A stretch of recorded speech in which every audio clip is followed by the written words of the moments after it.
It is finally going down this Saturday night from the T-Mobile Arena in Las Vegas, Nevada. Colby Covington, Jorge Masvidal in the main event. What a fight we have got there. It's a 13-fight card. Of course, UFC 272, the co-main, all 5 rounds, going with Rafael Fiziev and RDA, Rafael dos Anjos. Also, Kevin Holland taking on Alex Cowboy Oliveira. Marina Rodriguez is on the undercard against Xiaonan. We've got Edson Barboza and Bryce Mitchell. Also, Greg Hardy's on the card too. He's taking on Sergey Spivak on the main card. But it is a fun 13-fight card. And folks, if you are new to the channel, make sure to hit that subscribe button down below for some more UFC on the channel. Again, we do one of these every single Monday. And just a real quick look at last week's fight night card. Islam Makhachev and Bobby Green in the main event. Again, we were pulling so hard for Bobby Green. We obviously picked Makhachev to win. The fight kind of went the way we thought it was going to go. Pure domination from Islam. Do I think he's going to get the next title shot? I honestly don't think he will. I still think they're going to give it to Conor just because I know how the UFC works. But anyway, we went 7-4. Honestly, it should have been 10-1. You look at the decisions, we got 3 split decisions wrong. I mean, come on, dude. Or I guess the Cachoeira Jiyeon Kim one was ridiculous. That was unanimous. How you score that fight for Priscilla Cachoeira, I don't know. Gregory Rodriguez loses. I still thought Rodriguez won that one. The only questionable one was Carlos Hernandez and Victor Altamirano. I mean, honestly, that one was split right down the middle. I thought Altamirano won. I think he outstruck Hernandez by like 2 strikes. Still thought he should have won. So we should have honestly went 10-1. The only one that we really got wrong was Misha Serkinov and Wellington Turman. What are we doing, Misha? I mean, getting subbed by Wellington Turman. I don't know. Hey, the Dansbury, Connecticut, Glover Teixeira methods are working, I guess. But anyways, now on to UFC 272. Our first fight of the night is Dustin Jacoby and Michael Oleksiejczuk. Should be a fun one here at 205 pounds. Both these guys hit very hard, and it should be a good striking fight. As for Michael Oleksiejczuk, though, his last fight was a win over Shamil Gamzatov. I didn't think he was going to beat Gamzatov. I mean, Gamzatov was undefeated at the time. He was 14-0, and he was, only 1-0 in the UFC. But Oleksiejczuk, I mean, it was a competitive first round. Both those guys were trading back and forth, but Oleksiejczuk just lands a really nice uppercut, puts away Gamzatov, and picks up the win. Before that, for Oleksiejczuk, he was coming off back-to-back losses to OSP, Jimmy Crute. And before those 2 losses, I mean, he beat Jan Vellante and Antagulov, and we didn't really know how good Oleksiejczuk was going in to the Modestas Bukauskas fight because, again, he was 2-2 against, good opponents that he was losing to, but not the greatest opponents that he was beating. And then he comes in the Modestas Bukauskas fight. It's a razor-thin, decision. He barely beats Bukauskas by split decision. And then, again, going into the Gamzatov fight, I was like, all right, I think Gamzatov is just all-around better than Oleksiejczuk.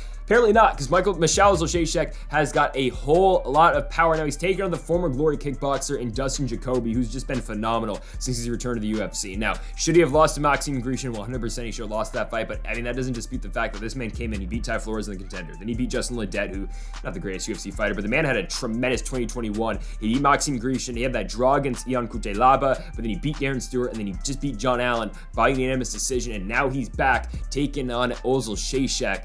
I mean, you couldn't have asked for a better UFC run the second time around for Dustin Jacoby. His striking keeps getting better and better. I mean, and honestly, you look at the John Allen fight, outstrikes him basically 2-1, lands 153 significant strikes in the Allen fight, and the Darren Stewart fight, who Darren Stewart now going back to Cage Warriors next month. But I mean, Dustin Jacoby knocks him out in the first round. The Ledet fight worked the kicks really well, kicked the hell out of Justin Ledet's legs, and the Ty Flores fight was just complete domination. Given was Jacoby gassing the third round, sure, but it was a really grueling style of fight that Jacoby was fighting, and Ty Flores was really gassing out as well. So, I mean, Dustin Jacoby's been great in his return to the promotion. Michael Oleksiejczuk, though, has really turned things around since losing back-to-back fights to OSP and Jimmy Crute. By the way, OSP's going to fight Shogun coming up. Okay. So it's a close fight to pick because honestly, it's a stand-up fight. I think the power advantage has to go to Michael Oleksiejczuk. You saw the Gamzatov win, and for Dustin Jacoby, he does got a lot of power as well, but it's the volume that Jacoby will put on you, trying to break you inside the octagon as well. But 2 strikers with varying levels of approaches coming into this one. I do like Dustin Jacoby to pick up the win here, though. I think he is the better striker when you look at him and Oleksiejczuk. Oleksiejczuk could be able to land that one big bomb, and yeah, he does have volume as well, but all around, just like the all-around striking at Dustin Jacoby. I mean, I know he got dropped twice by Maxime Grishin, but you look at his last couple fights after. I mean, the thing that's hurt Dustin Jacoby in the past has been the takedowns. Like you saw the Cutelaba fight. Cutelaba and landed like 10 takedowns on Jacoby. Oleksiejczuk's not that guy that's going to do all that to him. So it's going to be a striking fight. Both these guys are going to get a striker on the other side of the octagon. But I like Dustin Jacoby to pick up the win. I think the volume will out-pressure Oleksiejczuk in this one, and we're going to go with Dustin Jacoby to win this fight by unanimous decision. So originally this fight was supposed to be Devontae Smith taking on Eric Gonzalez. And, I'm a pretty big Devontae Smith guy. I've been high on Devontae Smith for a pretty long time when he came in on the contender, and even though he, got knocked out by Worthy and all, but still, I'm, a pretty big Devontae Smith fan. I like the Eric Gonzalez fight. I mean, hell, if Jim Miller can pick up a knockout win for Eric Gonzalez, I thought Devontae Smith was probably gonna be able to do the same. Now they're giving him Ludovic Klein. And now, I think Devontae Smith should still be able to win, but Ludovic Klein is an interesting stylistic matchup for Smith, because Klein, okay, he comes in the UFC, picks up the big win over Shane Young, his first fight, knocks him out in the first round. Okay, I know Klein missed weight in that fight as well, but still, he picked up the win in about a minute. Turns around, takes on Michael Trizano. Now, he probably beat Trizano. I mean, look, you watch that fight again, I still think Klein won the fight. It's razor thin, but the judges gave it to Trizano. I think Camijo gave Trizano 30-27 in that one, which is kind of ridiculous, but I mean, I can see the case for Klein. It's a close fight, don't get me wrong. And then he turns around, runs into Nate Landwehr. We thought Klein was just going to run right through Nate Landwehr. I mean, Nate Landwehr's, chin's not the greatest. He's had a lot of fights. He got knocked out by Julian Erosa. I mean, Herbert Burns, really touched him up. Nah, I mean, Ludovic Klein got beat by Nate Landwehr. I mean, Landwehr was beating him on the feet. He took him down. He subbed him with an anaconda. It was all Nate Landwehr in that fight, which was interesting. So, look at Klein and Devontae Smith. I mean, you know what Devontae Smith is going to want to do. Devontae Smith's a striker. I mean, you've seen that in all of his fights so far in the promotion. I know he got knocked out by Worthy, which sucked, and the Jimmy Mullarkey fight just wasn't going his way. I mean, it was, from when that fight started, you knew Jamie Mullarkey had the advantage, just because all around he was just striking way better than Smith was. Smith just couldn't get his offense going, and Jamie Mullarkey was just beating him to the punch every single time. I mean, will he have problems with Ludovic Klein striking? I don't think so. I mean, we've seen that Klein is able to execute the takedowns like you saw in the Trizano fight. He does have knockout power like you saw in the Shane Young fight, but I think pure striking and pure stand-up wise, I think Devontae Smith will have an advantage over Ludovic Klein, right? I just think he's the quicker striker.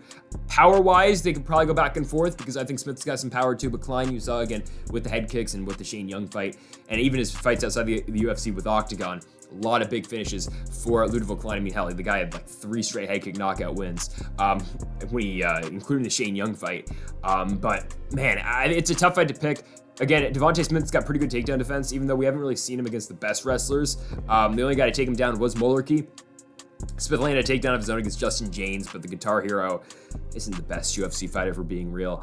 I think he won his last fight outside of the UFC. I think I mentioned that a couple videos ago. But Smith and Ludovic Klein, I mean, ever so slightly, we're going to take Devontae Smith. This is one of the closer fights in the card. There's a lot of close fights in this card, as you're going to see. But I think Devontae Smith, if he keeps his fight standing, he'll have a big advantage over Ludovic Klein. I just think he's way quicker on the feet. Just hoping Ludovic Klein isn't able to land those takedowns on Devontae Smith, because if he is, then he can make it a long night for Smith, getting Smith worried about his takedowns throughout the entirety of the fight. Still, though, ever so slightly, we're going to take Devontae Smith. I think he picks up the win. I think he gets back in the win column here with a huge knockout. We're going to go second round TKO finish for Devontae Smith. Now here at flyweight, we have got Tim Elliott taking on Tagir Ulanbekov.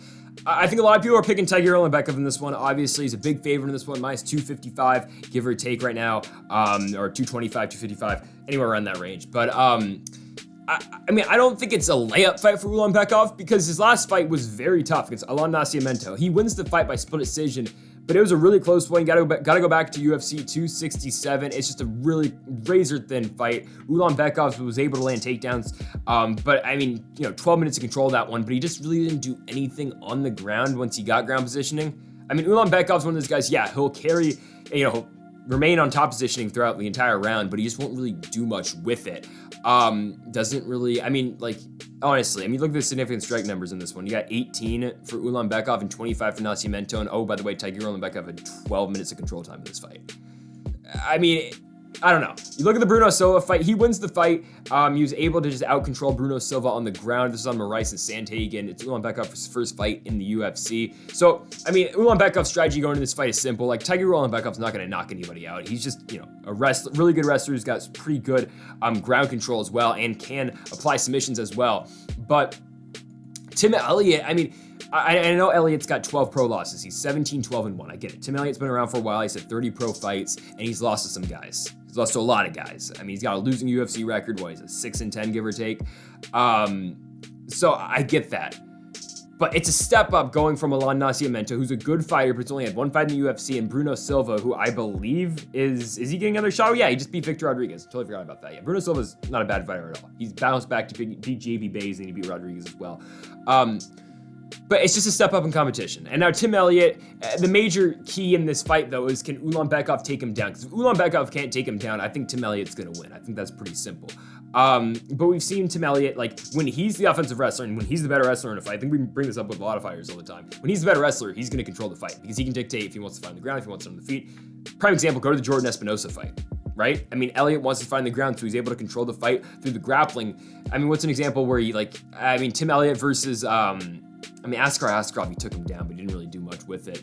Askarov flipped him. The Mateus Nicolau fight, back and forth. But again, if Tim Elliott's not able to control this fight and dictate where the fight's going to be, and obviously in this fight, Tim Elliott is going to want this one on the feet because I don't think he's going to be able to, maybe he could shock some people on the ground, but I just don't think he's going to be able to contend with Tiger Ulanbekov on the ground. I think that this fight will be more of Tiger Ulanbekov shooting for takedowns, getting it to the ground. I'm not saying it's going to be like Tim Elliott versus Ben Nguyen, where Nguyen goes and shoots a double, I believe, and wraps up the rear naked choke immediately. I don't think it's going to be like that.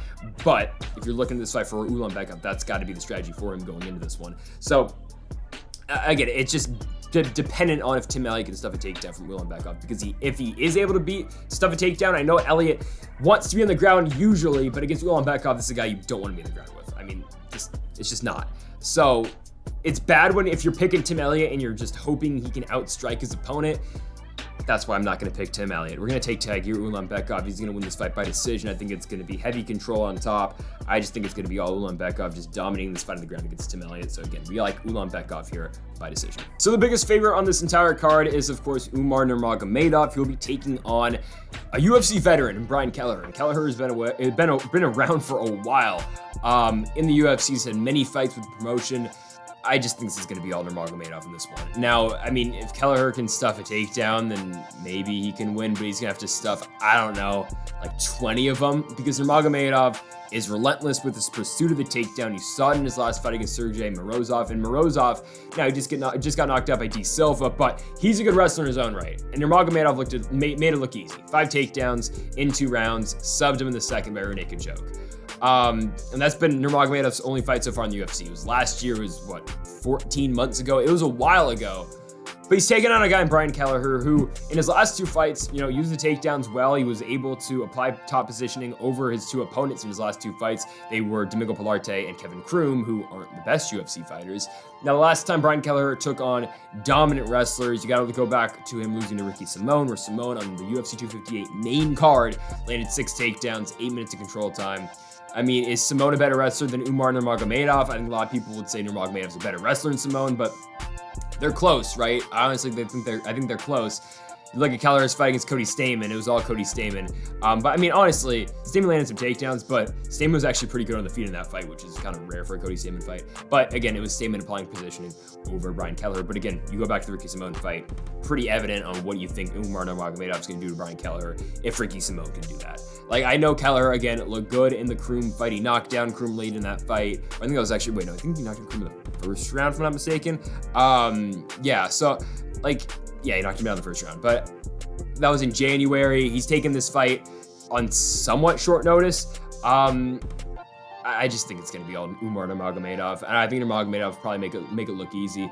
Kelleher hasn't been subbed in the UFC since his loss to Montel Jackson, which was a while ago. Montel Jackson, by the way, very good fighter in his own right, but still, though, you look at that loss to Montel Jackson, you look where he got subbed outside the UFC as well, multiple times in CFFC. It all leads to an Umar Nurmagomedov victory. Kelleher's a good fighter, but he's 24-12, right? He's got double-digit losses. This is a fight for Nurmagomedov to come in here, pick up a quick win. And again, I like Kelleher, but I just think Nurmagomedov's the better wrestler, the better ground fighter and all. And yeah, this is going to be all Umar Nurmagomedov. He's going to come in here, pick up a quick win. Go on Nurmagomedov to beat Brian Kelleher by first-round submission. I just think it's going to be double straight first submission victory for Nurmagomedov. This is a reason he's a minus 650 favorite. Now at women's flyweight, we have got Maria Agapova taking on Marina Moroz. 2 strikers. two strikers here at flyweight. The difference between these two is that Maria Agapova's got power, Marina Moroz really doesn't. Now, Moroz can still win this fight. She's got to avoid the big power shots that Agapova will throw. She's got to, okay, so basically if Marina Moroz is going to win this fight, she's going to have to out-volume Maria Agapova and hope she tires and hope that Agapova, can't go all 3 rounds. Kind of have to hope something like the Shanna Dobson fight happens. And now, I was really low on Agapova after the Dobson fight. I came into the Dobson fight thinking that, okay, Maria Agapova, she's going to roll right through Shanna Dobson like everyone thought she was going to. Again, she was a minus 1,400 favorite for a reason, but I was high on Agapova at the time. She loses to Dobson, one of the biggest upsets in UFC history. I think odds-wise, the biggest upset in UFC history. Comes in the Mazo fight. We're thinking, Sabina Mazo's probably going to beat her. Mazo's not nothing special, but she should still be able to beat Agapova. Doesn't happen. Mazo loses, and now she's going to fight Miranda Maverick coming up next month, or I think the card after this one. But Agapova looks good in that one. Scores a big knockdown in that fight in the 3rd round as well, which led it to a submission. Rear naked choke, but Agapova was all over Mazo in that fight. It's the striking. She showed the volume and she showed the power as well. So it's troubling if you are looking at this fight for Moroz. She has not fought since 2020, pre-pandemic, when she beat Mayra Bueno Silva. I guess actually it was technically in the pandemic. It was the card in Brasilia, the Oliveira Lee card, but it was the empty arena one, obviously. But Moroz looked all right in that one. She looked pretty good, outstriking Silva 139 to 88. Things, if you get hit 88 times by Maria Agapova, you're probably going down. That's just the difference between Agapova and some of these other strikers at 125. I think Moroz is good. I think she's got the volume. I just don't think she's going to be able to really contend with Agapova on the feet just because of the power difference between these two fighters. Now, can Moroz land a takedown? Sure. Agapova's, takedown defense isn't the greatest, but I don't think she's going to be able to completely win the fight just by outlanding Agapova through the takedowns and just keeping her down there, because Moroz will shoot for a lot of takedowns, but her takedown accuracy in the UFC is an 18%, so I don't think she's going to, be going back to the well that many times against Agapova, especially on the ground. So I think you're going to see a striking fight for the most part in this one. I think Moroz probably thinks she's the better striker between her and Agapova, and maybe technically sound she is, but laying big power shots, laying those big overhands, I like Agapova in that category, and that's why I think Maria Agapova is going to win this fight. I think she might get a finish. I know it is hard banking on finish wins, especially at the women's weight classes. But you look at Maria Agapova, she's got 10 pro wins, 8 of them are by finish, 5 of them by sub, 3 by TKO, and I think, again, the way we see this fight going is going to be a striking fight. I think they will be on the feet for a very long time.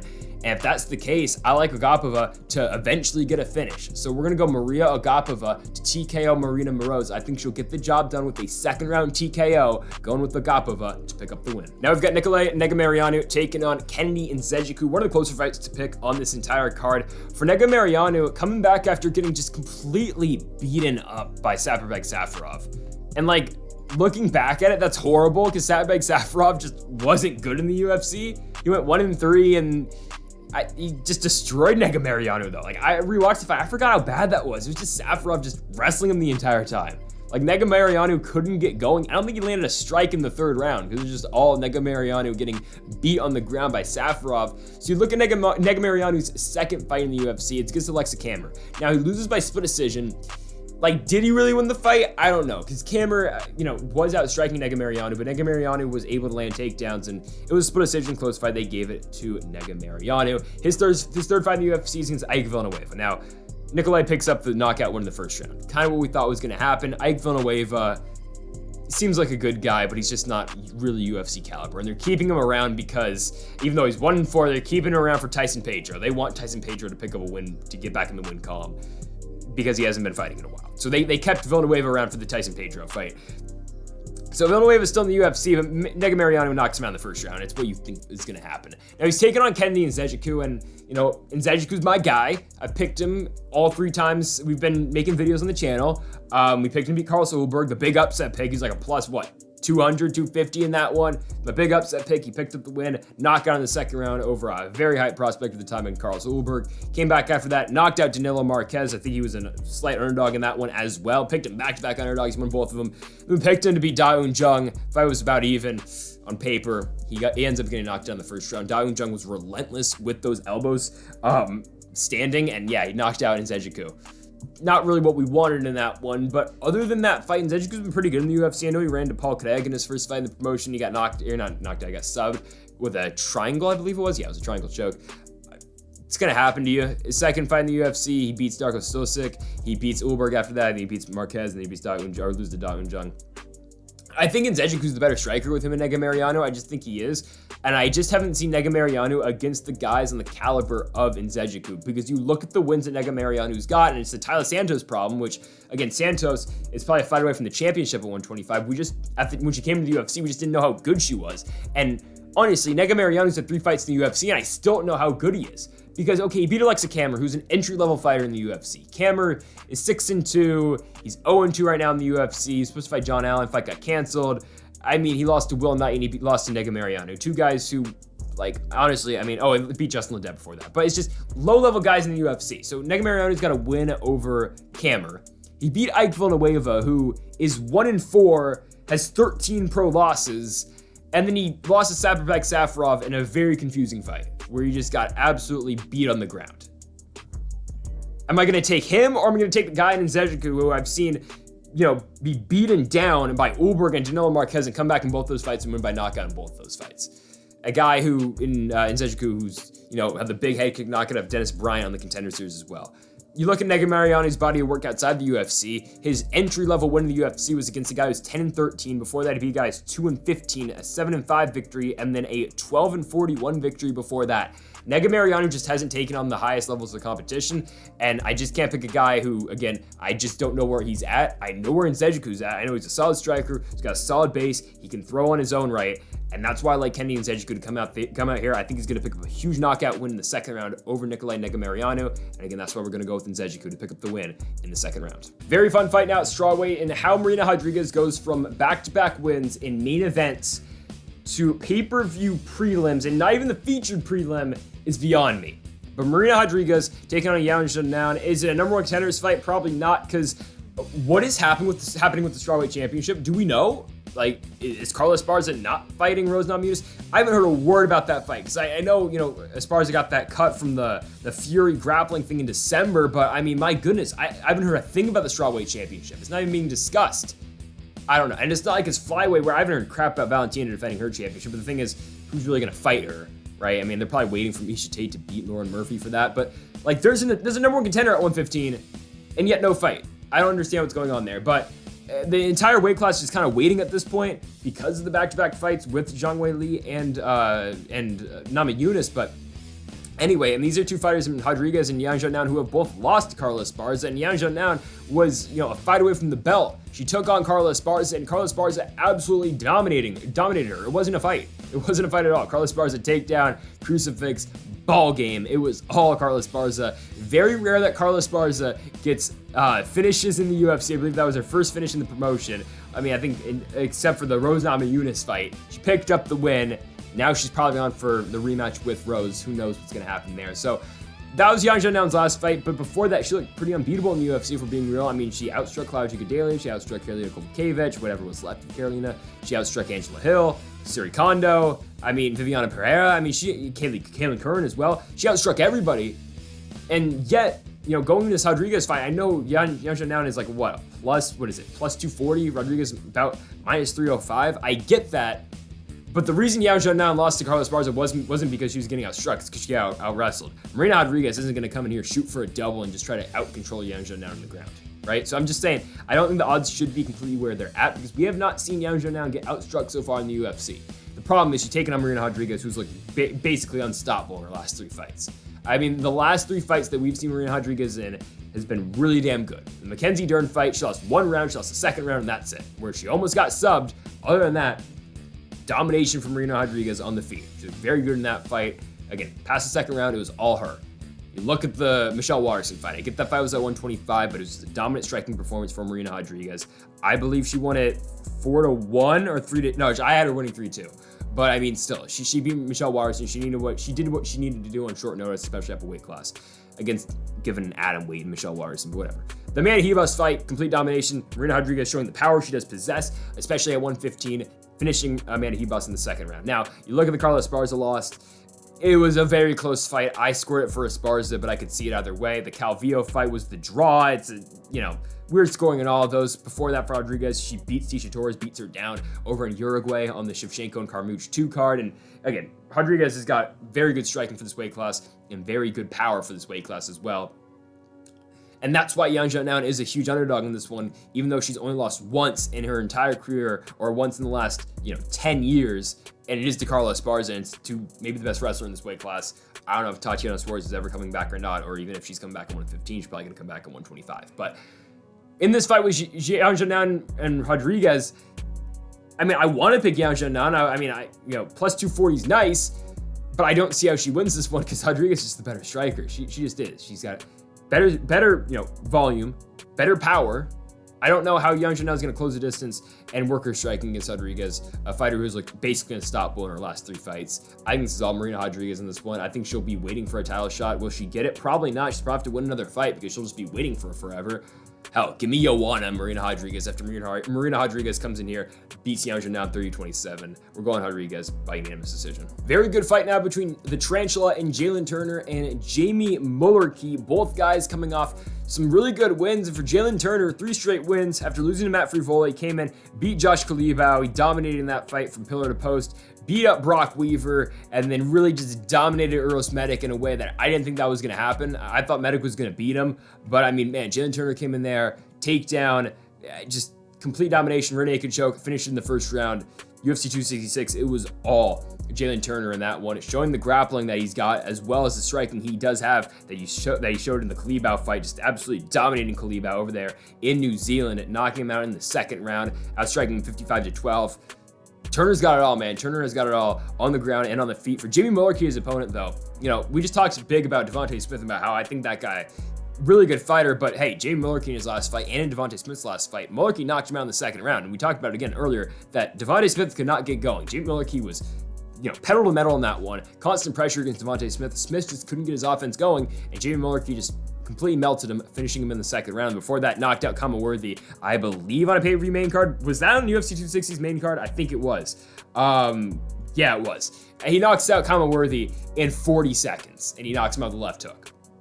It was weird because he's going in that fight, he was 0-2. I think we picked Kamaworthy to win that fight. Yeah, we did. Because, hell, at the time, Mullarkey lost to Brad Riddell, who's a really good fighter, don't get me wrong, but he just came off the loss of Fares Ziem, who Ziem just got absolutely dominated by Terrence McKinney in his last fight just last week. But, that's why I thought Worthy had a shot in that one. Obviously, he didn't win, and Kamaworthy, outside the UFC, has picked up a win in the Brawl in the Berg against Jeremiah Scott in his last fight, winning the fight by knockout in the first round. Good for Kamaworthy, but Mullarkey made it look easy against Worthy, and then made it look really easy against Devontae Smith as well. On the ground, this one's pretty evenly matched. Well, okay, no, Jalen Turner's a better grappler, obviously. But Jamie Mullarkey's got pretty good takedown defense. He's only been taken down once in the UFC so far, and I think that was against Brad Riddell. So there's that. Or I think Ziem might have taken him down once as well.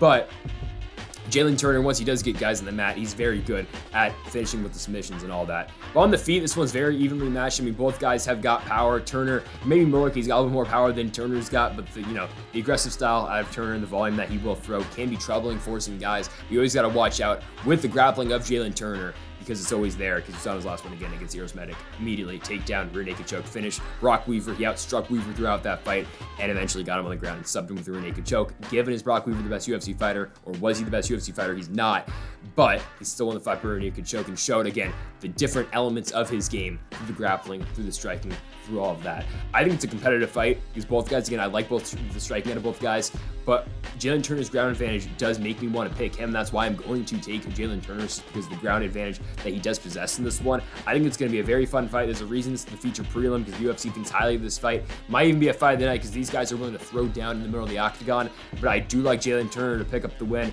Gets a lot of finishes in the promotion. I think he's going to win it by TKO. I'm going to go Jalen Turner beating Jamie Mullarkey. It should be a fire fight, but I'm going to go Turner to pick up the win by second round TKO. Should be a good one. Opening up the main card, we've got the Prince of War in Greg Hardy taking on Sergey Spivak. For Spivak, coming off that fight where he didn't do anything against Tom Aspinall, given do a lot of guys do anything against Tom Aspinall? No, and maybe we're going to get Aspinall and Volkov, depending on how the thing with London works. I don't know if they're going to let Volkov fight. Who knows? But, Aspinall's a good fighter. but Spivak got destroyed by him, man. I mean, Ospinall, significant strike total 16-0. I mean, that says it all right there. Ospinall finished him in the first round. It was a dominant performance. It's kind of what we thought was going to happen in that one from Ospinall. But that's obviously not where Sergey Spivak's good at. Sergey Spivak is not known for his striking, more of a ground fighter like we saw in his fight against Jared Vanderaa, dominating Vanderaa on the ground. I mean, that was one of the more brutal fights I've ever seen.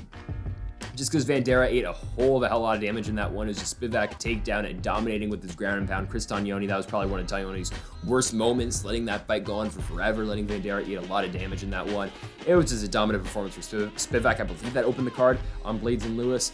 But then you turn around that fight, going to the Oleksiejczuk Oleinik fight, and I'm a big Oleksiejczuk Oleinik guy, and I think he's going to beat Ilir Latifi when they fight in Columbus.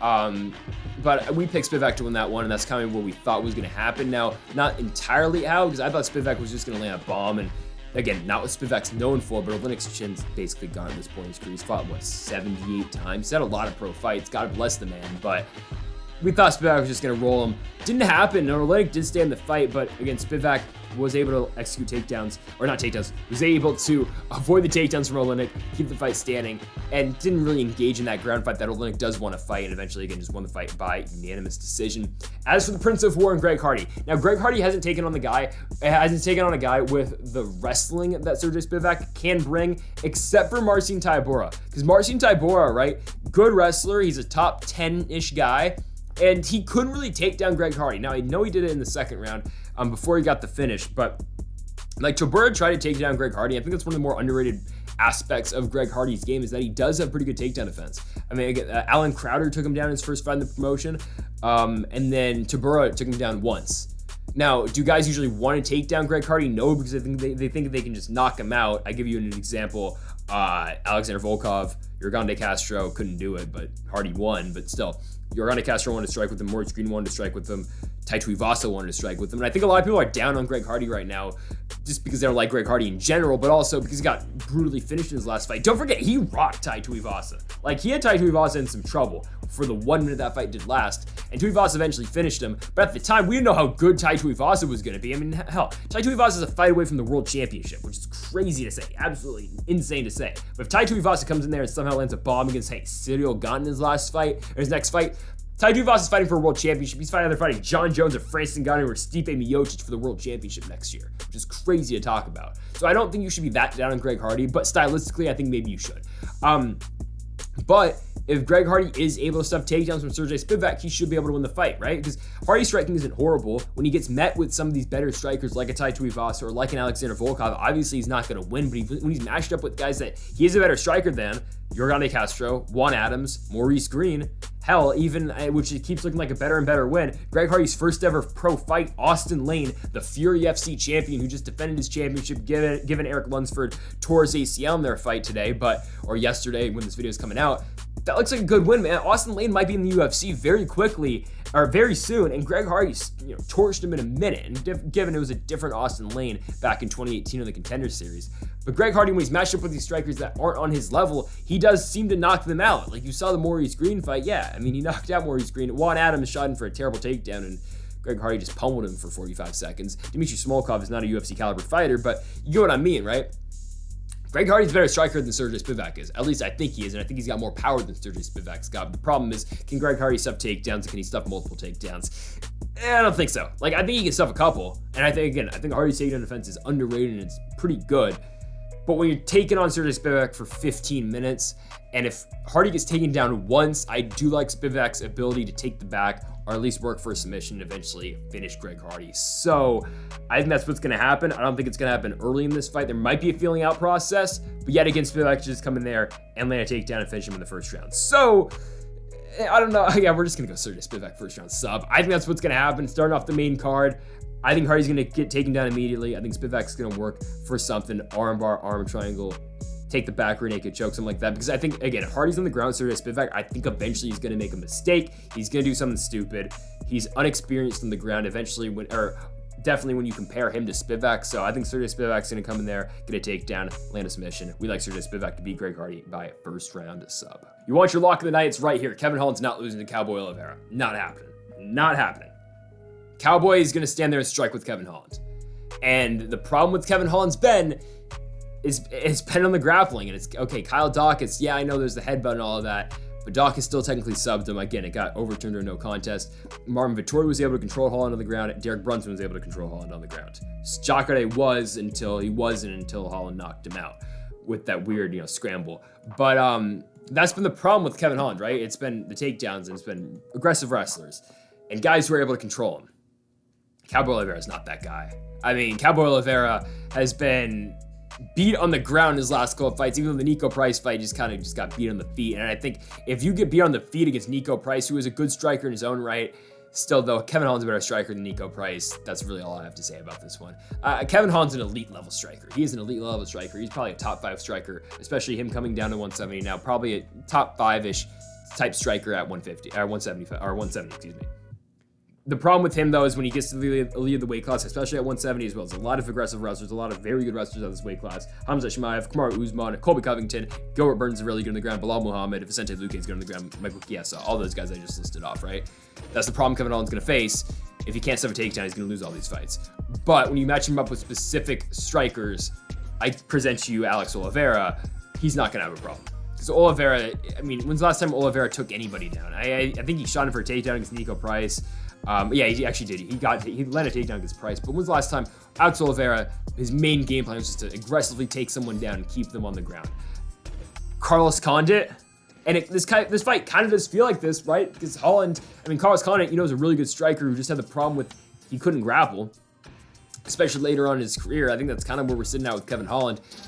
But I mean, again, Alex Oliveira hasn't gone to that game plan since Poirier Gaethje, which was all the way back in April of 2018. He's going to stand there, he's going to strike with Kevin Holland, and considering Alex Oliveira's had problems on the ground his last couple of fights. I mean, you look at the loss to Randy Brown, where he gets subbed in the first round. Shavkat Rakhmonov finishes him really quickly. I don't think Oliveira's going to want to go on the ground. I don't think that's where he wants this fight. So if he doesn't take down Kevin Holland, you're just going to get a pure striking matchup with Holland and Alex Oliveira. Alex Oliveira, a 36-year-old Alex Oliveira, does not have the power to knock he's got power to knock anyone out, but not to the point where you're banking on Alex Oliveira to knock out Kevin Holland. I think Kevin Holland can finish Alex Oliveira. I think that's 100% possible. I think that's probably what's going to happen here. I think this is a perfect fight to get Kevin Holland back on track. I know he hasn't won a fight since 2020, where he had those 5 wins. He hasn't won since then. But this is the perfect fight to get him a win. I mean, he is going to absolutely destroy Alex Oliveira. I think he's going to finish him in the first round. I think it's going to be a first-round knockout for Kevin Holland. Like, don't forget what Holland does to these guys who aren't top 15 level guys like Brunson, Vettori, and Dawkins are. And given his Dawkins on the level of the previous two, no. But those are good fighters and good guys who are very good on the ground and very good wrestlers. Don't forget what Kevin Holland does to guys like Anthony Fluffy Hernandez, like Joaquin Buckley, like Charlie Ontiveros. I mean, given some of those, Ontiveros is a UFC caliber guy, is he still in the promotion? I don't think so. Actually, wait, yeah, I forgot he even fought Steve Garcia. But, don't forget what Holland does to these guys. Holland's good. Don't forget, he's going to come in here. He's going to absolutely decimate Alex Oliveira. Kevin Holland, first round knockout. It's just, there's a huge gap in the striking between these two. It is, again, the lock of the night. I don't think this fight's going the other way. Kevin Holland's going to come in here, pick up a huge one on pay-per-view, knocking out Alex Cowboy Oliveira in the first round. All right, Edson Barboza taking on Bryce Thug Nasty Mitchell. We haven't seen Bryce Mitchell since his fight against Andre Fili, where, I mean, he did pretty well against Fili. 7 takedowns. It was a dominant performance for Bryce Mitchell, 10 minutes of control. It wasn't the most, it wasn't the most entertaining fight, but Mitchell did what he needed to do. He won the fight. I think this fight with Edson Barboza goes one of 2 ways. Either Bryce Mitchell is, early in this fight lands a takedown, that really sets the tone of this entire fight. He's able to go back to that a million times, and he's, able to keep Edson Barboza on the ground. Or Edson Barboza is able to stuff every single takedown, doesn't let this fight go on the ground, and Barboza absolutely beats up Bryce Mitchell on the feet. I think one of 2 ways this is going to happen. Barboza's got pretty good takedown defense. I know he got taken down 3 times by Makhachev Amirkhani, but he got back up, did Barboza. The thing is, if Bryce Mitchell gets on top, I don't think, Barboza's going to be able to get back up from that. So it does concern me, and Bryce Mitchell isn't the best with his takedowns. No, his jiu-jitsu is tremendous. I mean, his grappling is amazing, is Bryce Mitchell's. But, right, I mean, it's just a matter of can he land that takedown like Makhachev Amirkhani was able to, and unlike Amirkhani, can he keep the fight on the ground and eventually sub Edson Barboza? Because on the feet, Edson Barboza's got the advantage. No doubt about it. Edson Barboza showed, I know he just lost to Chikadze, but Edson Barboza showed in the Shane Burgos fight, okay, he's still an elite level striker. And you know how good Shane Burgos is. And yeah, Barboza had the 3 straight losses to Gaethje, to Felder, to Ige. You can make the case he won the latter of those 2 fights to Felder and Ige. He probably beat Ige. I think Felder beat him. But, I mean, Barboza's always in these close fights. He is. But the striking isn't really going to matter in this one because no matter what, I think Barboza is going to be a better striker than Bryce Mitchell. It's just a matter of, can he avoid the clinch? Can he avoid the grappling? Which is very tough to do against Bryce Mitchell. I mean, no one's been able to neutralize the wrestling and the jiu-jitsu out of Bryce Mitchell yet in the UFC, at least in the, other than the Ultimate Fighter, because I know Brad Katona had the win over Thug Nasty in their second fight in the Ultimate Fighter season 27. I know that happened, but other than that, no one's been able to stop Bryce Mitchell yet. I mean, Bobby Moffett said, I'm just going to take this in my own hands. I'm going to go take down Bryce Mitchell. He did it 5 times because Mitchell just kind of let him take him down. But still, Mitchell was he was just beating him on the ground in general.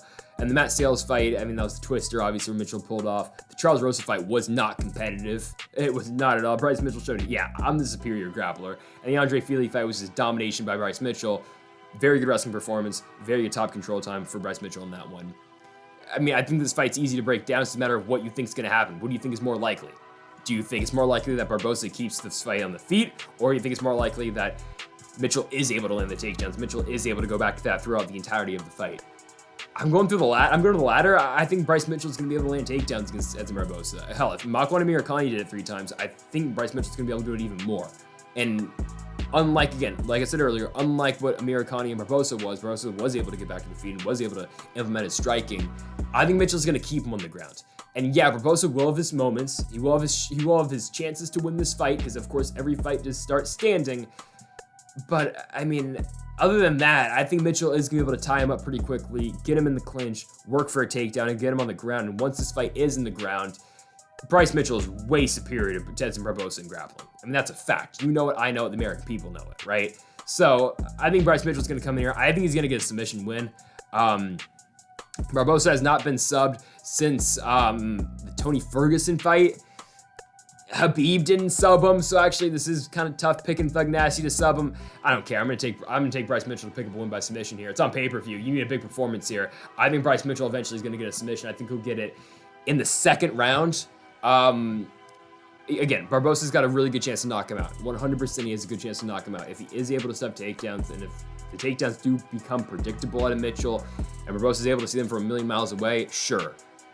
But I'm gonna go to the other side. I think Bryce Mitchell's gonna be able to, again, land takedowns, get the fight on the ground. I think he's gonna be able to sub Edson Barboza. So I'm gonna go second round submission for Bryce Mitchell. Thug Nasty picking up the win in his first fight since Halloween of 2020. 5-round co-main event now between Rafael dos Anjos and Rafael Fiziev. And for RDA, it's been a while since we've seen him. It was the win over Paul Felder. It was the last time taking a split decision win over Paul Felder. You got to go all the way back to November of 2020. It wasn't a split decision. RDA won it pretty convincingly, 4-1, maybe 3-2. But I mean, yeah, it was an RDA victory. It was just dominant over Paul Felder, who took the fight on 4 days' notice and had to call all the way down to 155. So since then for RDA, he was booked against Makhachev. Fight never happened. Dos Anjos got hurt, then he was supposed to fight Fiziev, then of course now got pushed back to this. The original fight was supposed to be main event a couple weeks ago. That was on the Johnny Walker and Jamal Hill card. Has now been pushed back obviously to this, and that's why this fight is 5 rounds. I mean, who does it really favor? I don't know, because Fiziev hasn't gone 5 rounds in the UFC yet, so maybe it does favor Dos Anjos, but do you want to be in there striking with Fiziev for 5 rounds? I don't know, because Rafael Fiziev, this guy's tough to beat. Because you can't really take him down because he's got really good takedown defense, and his striking is probably some of the best at 155. I mean, Fiziev's a problem, man. There's a lot of up-and-coming fighters at 155 that are going to be trouble for, I mean, the guys who are in the elite, I mean, have been in the elite of the weight class for a very long time. I mean, you're looking at guys like Fiziev, obviously Makhachev, and Arman Tsarukyan, and these guys are coming up in the weight class, and Fiziev presents a style that Tsarukyan and Makhachev don't bring, because Fiziev is such a good striker. Like you saw in the Brad Riddell fight, a lot of people thought Brad Riddell was going to win that one. Fiziev showed he's the better striker, even though it was a close fight, but it was that spinning wheel kick that Rafael Fiziev landed, and it was a tremendous stoppage by Herb Dean to stop that fight when he did. Right on the money, shuts everything off for Brad Riddell, and Fiziev, of course, wins into the 3rd round. The Bobby Green fight, I'm not going to lie to you, I thought Bobby Green beat Rafael Fiziev. Okay, he did. Like, again, rewatched that fight, and I am one of the biggest Bobby Green fans you were going to find. So I think Bobby Green won the fight. I thought he did. Anyways, Fiziev still good in that fight, was able to land a lot on Bobby Green, even though Green did land more than he did. I mean, okay, I'll say it this way. Fiziev landed the more fight-affecting blows. He was able to land more damage on Bobby Green, but when you look at the fight strike for strike, Green's outlanding him. Okay, I mean, I can see the argument for both guys, even though personally, if I were to score the fight, I would have scored for Bobby Green. Now, Fiziev Moicano was domination. Fiziev ended up finishing Moicano at the end of the first round. The Mark Casey fight was Fiziev just outstriking him throughout that entire fight, and the Alex White fight was more the same as well. The only fight that Fiziev has struggled in was the Mustafayev fight, where he got spinning back kicked in the face in 90 seconds. So, for RDA, Rafael dos Anjos has fought the elite of the elite for the longest time. I mean, since he was the world champ, right? I mean, since before that, I mean, he beat Cowboy, lost to Habib, beat Benson Henderson, beat Diaz, Pettis, beat Cowboy to retain the title, lost to Eddie Alvarez, lost to Tony Ferguson, beat Robbie Lawler, lost to Colby Covington, lost to Kamaru Usman, beat Kevin Lee, lost to Leon Edwards, lost to Makhachev, and then came back and beat Paul Felder. Dos Anjos fights the best of the best guys. He fights the best guys in the world. I don't think he's going to be able to take down Rafael Fiziev, and will he want to? I don't know, but I don't think that's going to be too much of an option for him, because I know how good of a takedown defense and good defensive wrestling Rafael Fiziev's got, so I don't think that's going to be an option for Dos Anjos. So he's going to have to come in here, and he's going to have to outstrike Rafael Fiziev, which is so hard to do. I mean, it's so hard to beat a guy who, coach at Tiger Muay Thai. Rafael Fiziev is on a different level for a lot of these guys striking at 155. He's just entering his prime. He's only 28 years old. The man's a problem. He is a problem. And I like RDA, and I like the striking he does bring, but Rafael dos Anjos has lost 13 fights in his career, and he's 37 years old. He's at the end of his run. Fiziev is just a younger version of Rafael dos Anjos that throws better head kicks and works the body a lot better as well. Like, just all around, Rafael Fiziev is a better striker than RDA, and I don't think RDA is going to be able to take down Fiziev, and if you can't do that, you're going to be forced striking with Fiziev, and I just think naturally throughout this entire fight, Rafael Fiziev will slowly break down Rafael dos Anjos. I think eventually he's going to finish him. I think in the 5 rounds will benefit Rafael Fiziev to the point where he's going to be able, I think, to finish Dos Anjos, because Dos Anjos is tough, and it's tough to finish this guy. And I think in a 3-round fight, maybe it goes the distance, and maybe Fiziev wins at 30-27. But in a 5-round fight, I think it will give Fiziev more time to break down RDA and to beat RDA on the feet. And I think he's going to finish him. I like Rafael Fiziev to finish Rafael Dos Anjos. I think he gets it done in the 4th round by TKO. I just think he's the better striker. I think he's got more power than RDA. I think eventually he can put him away. But the Brian Riddell fight again was the fight for me. It showed, all right, this guy's going to be in the lead of the weight class. A lot of people thought Riddell was going to beat him. Fiziev took those narratives out right there. He controlled his own narrative in that fight by beating Brad Riddell. And I think Rafael Fiziev's going to beat RDA as well. Something flashy in the 4th round, finishing RDA, of course, by TKO. Here we go. It is time for the main event, one of the biggest grudge matches in UFC history. The former champ, Colby Chaos Covington, taking on the former BMF champ, or maybe still the BMF champ. I don't know what he is. Jorge Masvidal. All right. So, I mean, on paper, this fight screams Colby Covington unanimous decision. And am I going to dispute that? It's kind of tough. I mean, I'll give you how Jorge Masvidal wins this fight. Because I think a lot of people are picking Colby, and, you'd be kind of stupid not to. Because everything kind of favors Covington in this fight. How does Jorge beat Colby Covington? What is the perspective from one that is backing Jorge Masvidal in this fight? Okay, I think it's that Kamaru Usman wasn't able to control Masvidal on the ground. Masvidal was able to get up once in the second fight. The first fight was all Usman taking him down at will. But the thing is that, okay, Masvidal took that fight on 6 days notice. And that is a valid response and a valid argument to the fact why Usman was able to control Masvidal in that first fight. And Masvidal knew he had 5 minutes to win that fight. He couldn't get it done in the first round. One judge scored the first round for him.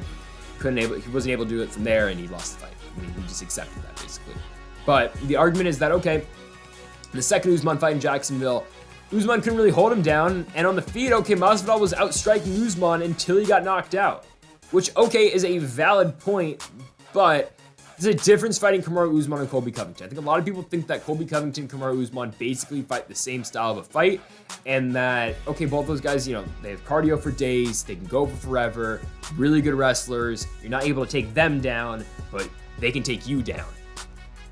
Kind of, but Colby fights a different fight than Usman does, and especially later now in Usman's career, to the point where Usman, and I think Colby says this a lot, and I think it is true, Usman has kind of fallen in love with his hands, to the point where he thinks he can knock out anybody, and for good reason. I mean, him going to Colorado, training with Trevor Whitman and Justin Gaethje, hell, he almost knocked out Colby, he almost, he did in the first fight, he almost knocked him out in the second fight, he knocked out Jorge, put down Gilbert Burns with the jab, and the guy's got a lot of power, but when going back to the thing that Colby fights the same style of fight that Usman fights is totally not true because Colby's not looking to knock anybody out. And I like Colby. I mean, I'll say right now, and if you want to call me biased for this entire prediction video, and I'm giving you the reasons why I think the reasons where Masvidal's got a chance to win this fight, and I'll keep it a buck with you. Colby Covington is probably my favorite fighter in the UFC, right?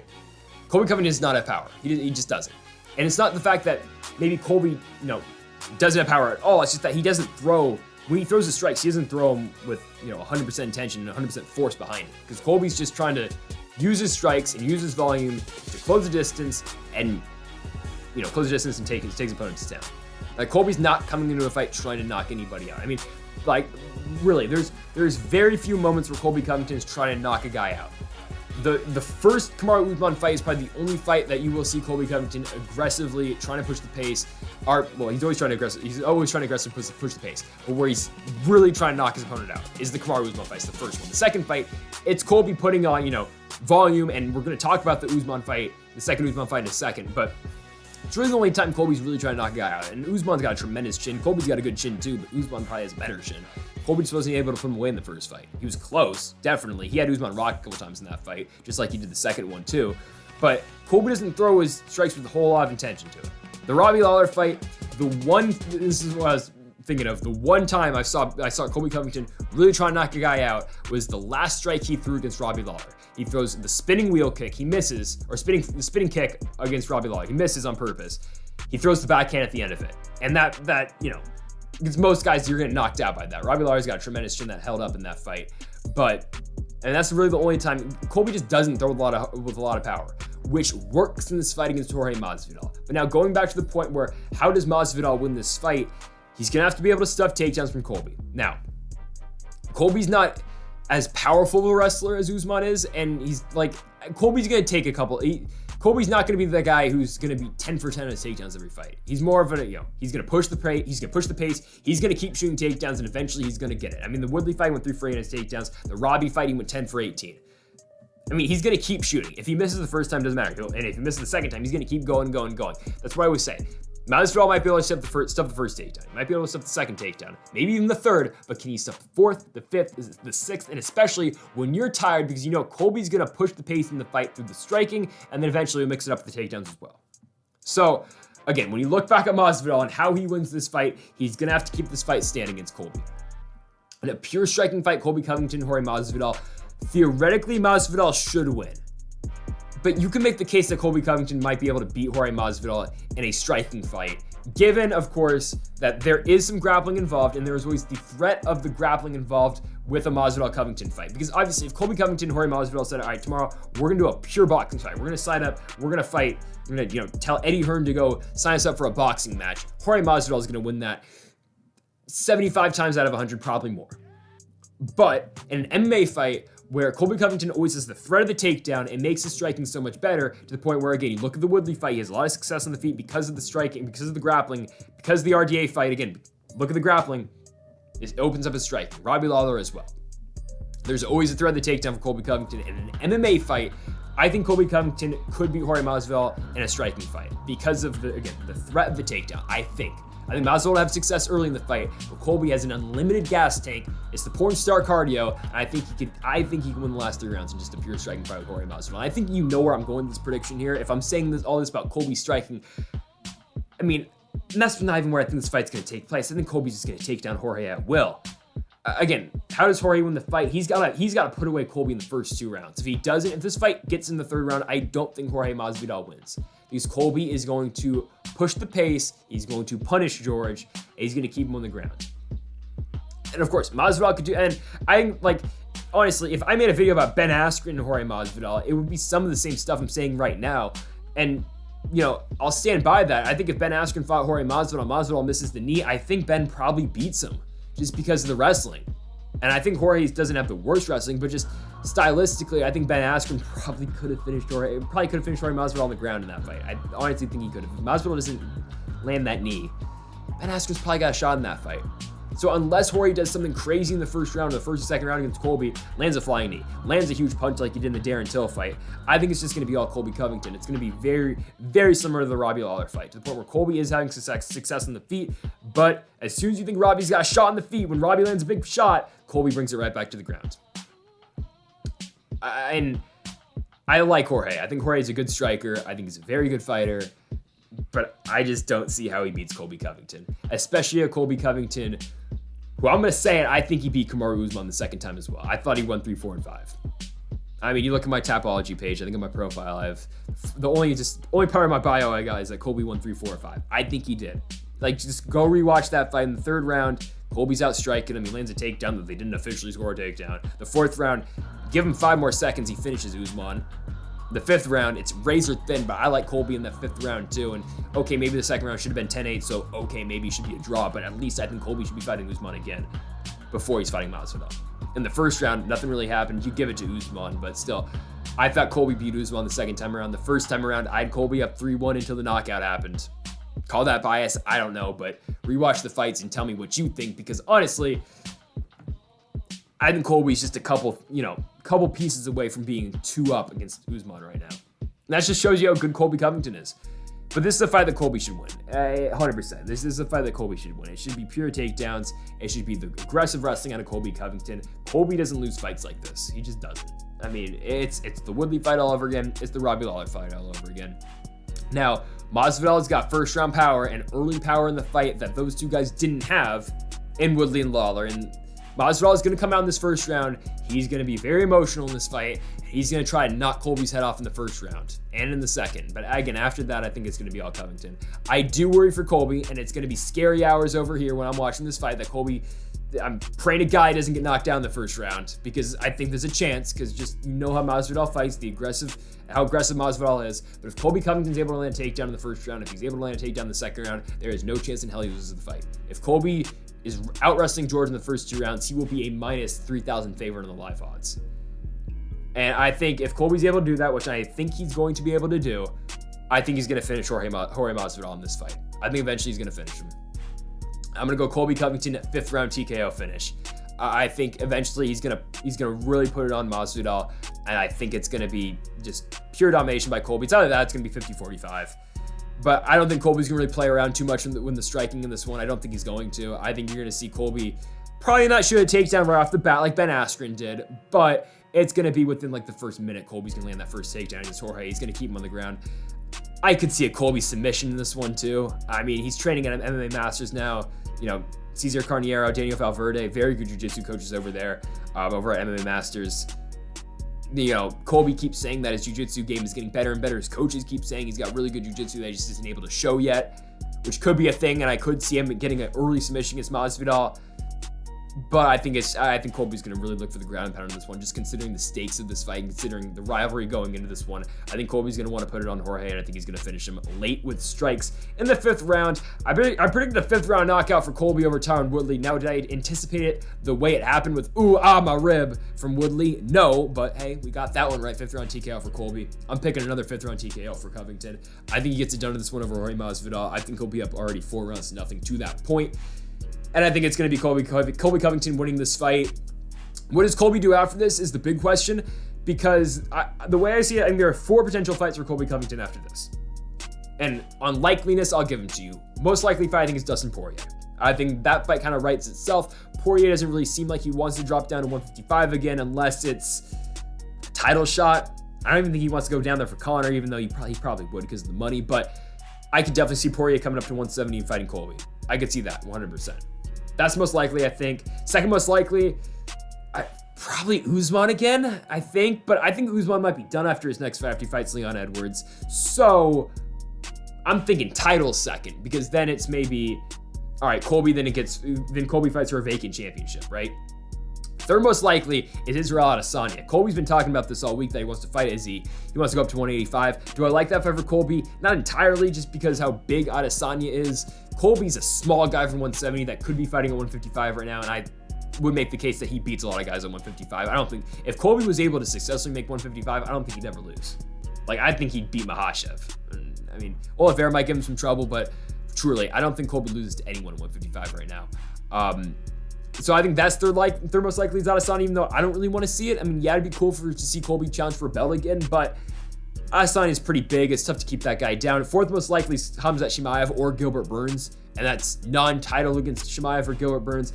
thing with Colby Covington, he's in a main event non-title fight against Jorge Masvidal. He's not taking a non-title fight in a fight night main event against Khamzat Chimaev or Gilbert Burns. Now, given Covington versus Chimaev would probably be a pay-per-view headliner when you think about it, but I just don't think he'd take that fight. It's not worth the risk, especially Chimaev for Colby. So the only way he'd fight Chimaev or Gilbert Burns is if it was for the vacant championship and if, again, Usman beats Edwards and he retires afterwards. Right, I mean, if Colby wins this fight, I think he's next in line for the belt. If Edwards wins or Usman retires. But those are really the 4 fights to see for Colby. For Masvidal from here, you run the Wonder Boy fight back maybe if Masvidal is still fighting. If Masvidal wins, you probably run this fight again because I don't think Jorge's ever getting a title shot unless he beats Colby twice probably and then beats like a Gilbert Burns. So I think you do run this fight back if Masvidal does beat Covington, which I highly doubt he does just because the pay-per-view this one could sell and, you know, the story writes itself between Colby and Masvidal. So I think that's what you do if Masvidal wins. If Colby wins again, I think it's either, you know, title shot, Dustin Poirier, Israel Adesanya, one of those fights for Colby Covington. So again, though, I think it's going to be all Colby winning this fight against Jorge. We like him by 5th round TKO, picking up the win. The King of Chaos stepping back into the win column in the main event of UFC 272. Should be a fun one, but again, we're going with Colby. And folks, thank y'all for watching this UFC 272 full card preview and predictions over an hour long on this video. Of course, in the main event, Colby Covington, Jorge Masvidal. Thankfully, it is finally happening this Saturday night from the T-Mobile Arena in Las Vegas, Nevada. No Bellator this week, so we won't have a Bellator video up tomorrow. We'll have one in 2 weeks for the main event of Adam Borks and Maz Burnell. And then next week, also for UFC, we have got Thiago Santos and Magomed Ankalaev in the main event. It's a pretty good fight night card. Really excited for Bruno Silva taking on Alex Pereira. That's a banger of a fight where low-key with the middleweight division right now, if Alex Pereira wins, he might get a title shot. Just saying. So I'm really pumped for that card. Hopefully it's the last one in the Apex. It probably won't be, but it's UFC Vegas 50. Praying it's the last one in the UFC Apex because damn it, we need fight nights back with crowds like we're getting hopefully in London. We'll see if that one gets canceled or not or moved to the States. And of course, with UFC Columbus coming at you from the Nationwide Arena in Columbus, Ohio. But of course, this week, Covington, Masvidal, and the T-Mobile Arena. One more time, going Colby Covington, 5th round TKO finish over Gamebred Jorge Masvidal. And folks, thank y'all for watching. Make sure that subscribe button down below for more. Make sure to leave a like if you did enjoy the video. We simmed this fight on UFC 4 between Covington and Masvidal. I'll link that video in the description if you do want to check it out. Thank y'all for watching, folks. And Mamba forever.